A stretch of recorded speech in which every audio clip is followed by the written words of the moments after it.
Question. What was the happiest time in your teen year? Answer 1. At the time I was both overwhelmed and confused, but now when I look back at the memory it makes me so happy. I was 16 and I had just started my first year of college. For a little context, I'm transgender, FTM, and I had started college as a boy. Not a girl who had turned into a boy. Just a boy, so nobody knew I was trans. On my second week there I met a gay boy called Sam and we got along really well. We didn't have similar personalities or interests, but I suppose that's what made me like him. He was the opposite to me. Over the course of 2 months we became very close and I was beginning to have feelings for him. However, I was scared to tell him for 2 reasons. I might end up ruining our friendship and I had never told him that I was trans. To my complete surprise, one day before he was going to Ireland to visit his grandparents, he ended up telling me he had feelings for me over text. I know, really romantic, which made me ecstatic until I realized that I still hadn't came out to him and I was scared he wouldn't want to be with me because I was trans.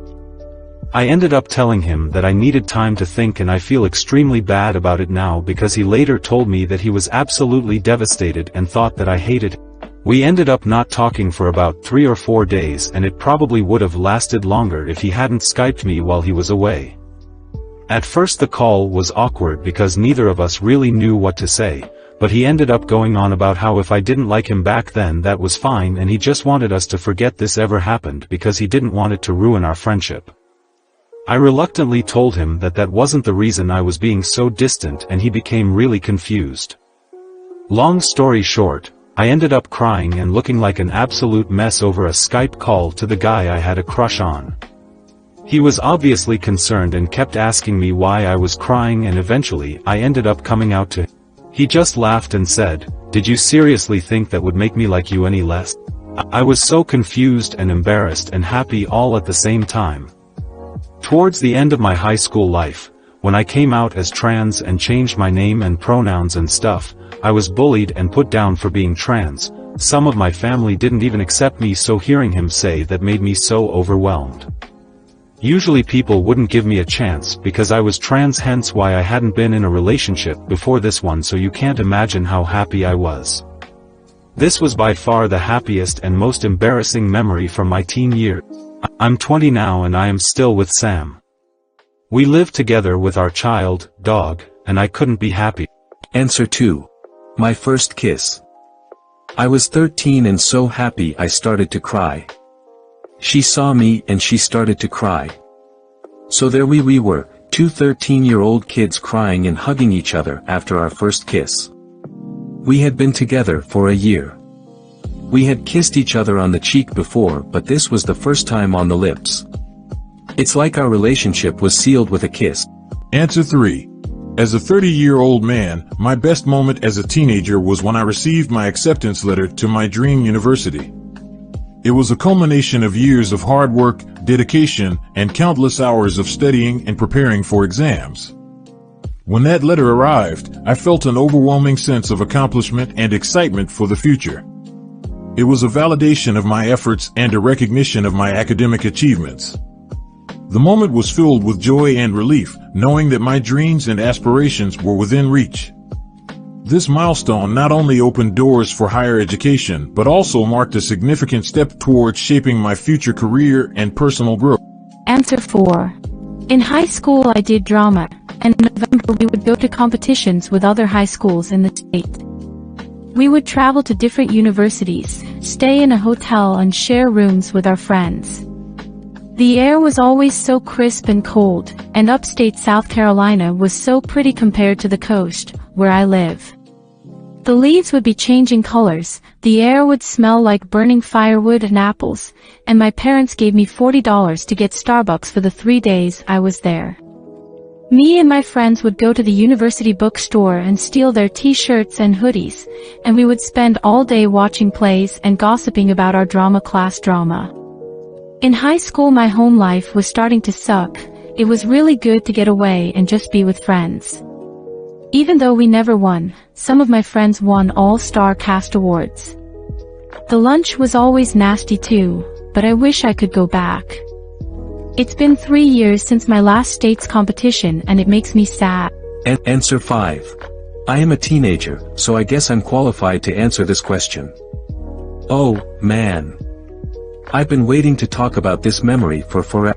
My greatest memory as a teenager was when I went on a school trip with my best friends, out of the country after my primary school leaving examination. We were about to leave each other for secondary school, and it was one of the last times we would get to do something together. After unpacking at the hotel, we took a boat ride along a canal. It was lined with tourists, and the sky was dark, and the water splashed against the sides of the boat, sometimes onto our faces. The air was thick with nostalgia, we were pleasantly full with dinner, and so happy. We, being crazy, wild, teenagers, lifted our arms, and shouted, "Hello," to the tourists lining the banks of the canal. And they waved back. Each time they did, we laughed like crazy. And after a year of crushing stress preparing for our exams, we felt so free. And it was so bittersweet, knowing that our time together was coming to an end. At night in the hotel, we stayed up till 2 a.m. talking, calling each other's rooms, and then waking up again at 4 a.m. to continue talking. Below us, the city stretched out endless. Answer 6. I was raised by my dad and, for most of my early childhood, we were poor. Poor like living in a trailer park, soup kitchens for Thanksgiving, kind of poor. So, as you can imagine, doing without was a constant theme with us. One summer, when I was about 14 years old, my friends and I wanted to play baseball outside but no one had a ball or bat. My dad said to us, "Hold that thought," and ran inside our double-wide and came back out with a newspaper, a roll of duct tape, and an axe handle, sans blade, obvious. He balled the newspaper up nice and tight into a baseball-sized wad and carefully taped it up with duct tape. Then he handed us the axe handle and said, "Here, it's a perfect bat. Best game of baseball I ever played." I had no idea how badly we struggled back then. All I knew was that my dad was a genius and that he loved me very much. I miss him every day. Answer 7. A week ago at therapy, I was standing with the support of my KFOs, splints, calipers, knee braces, whatever you want to call them, and a walker. I was standing near a stepper and I lifted my leg with the use of my hip muscles and abs onto the stepper. My leg was hurting from a previous exercise and I needed a break. My therapist saw this and was impressed with my ability to lift my leg. He suggested that we try walking on a staircase. We have a staircase inside the physical therapy room that's specially made for people to walk on, with all the safety precautions added. For a week, I tried climbing those stairs and going down them. I was successful, but I needed help from my therapist to climb the stairs. On Saturday, my therapist was busy treating another patient and I decided that I'd try climbing the stairs by myself. I was determined that I'd do it. I had a helper stand behind me, and I tried to climb the staircase by myself without any help. Guess what? I climbed it. I didn't require much help, just a little push here and there, that's it. I was determined that I'd do the task and I did it. I was beyond happy and my therapist was surprised as well. Answer 8. I was a huge introvert, always loved home more than outside world. Not really a people person and socially awkward. I got a chance to go on a road trip with a dear friend. First the plan was 4 guys with 2 bikes. Due to some problem those 2 guys couldn't join us. We were thinking whether to go or not. Then my friend said, "It's either now or never, we never know where we are gonna go for trip like this in future." Every word came out of his mouth turned out to be so true. Till now we haven't made another. I had a terrific accident history with car. Now, it's the bike. I was a bit skeptical about this road trip on bike, still I went for it. We started our journey from Bangalore in RE Classic 350. We reached Chikmagalur. We started scouting Chikmagalur area. After these areas, we started climbing a hill. There was a check post, half opened, no one was there. We entered the check post and started climbing further. I was the pillion rider. After certain height I started seeing small homes, small roads. Wow! What an amazing view while riding one can experience. Truly beautiful. I fell in love with the nature. The roads were seriously damaged, we were climbing at 10 kilometers per hour. After a lot of difficulty, we reached the top. There was another checkpost closed. A security guard came to us and asked how we came to this checkpost. My friend explained the route to him.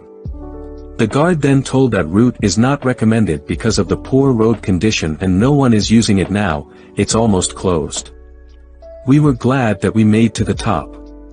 Dense fog around us. We started scouting the hill with the camera. The scenery was beautiful. While climbing down the hill, we never turned on the bike. Slope FTW. That's how folks our ride came to an end.